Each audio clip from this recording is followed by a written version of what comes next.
Sa ngayon po ay iba't ibang weather system ang nakaka-apekto po ngayon dito sa ating bansa.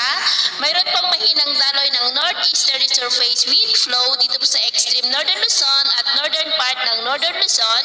Easterlies naman ang nakaka-apekto sa silangan ng Luzon at Visayas. Habang mayroon pa rin pong intertropical convergence zone na nag-i-extend naman dyan sa may Mindanao. Ito po ay salubungan ng mahangin na nanggagaling po dito sa northern hemisphere at southern hemisphere na nagre-resulta po yan ng pagkakabuo ng mga sirkulasyon na kalaunan nagiging low pressure areas at kung lalakas pa yan ay nagiging bagyo kaya ang ITCZ ay tinagurian po ng breeding ground ng mga bagyo. At ngayong weekend ay may nagbabanta po na posibleng mabuong sama ng panahon within that ITCZ at posibleng lalakas at kung maging bagyo yan habang nandito sa loob ng ating area of responsibility ay tatawagin po sa local name na Bagyong Christine. At ito ay pinapakita ng forecast model natin pong ginagamit hanggang sa susunod na 2 linggo ay wala pa rin naman pong bagyo na namamataan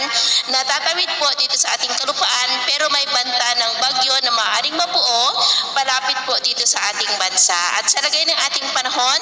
ngayong hapon ay maulap ang kalangitan with isolated rains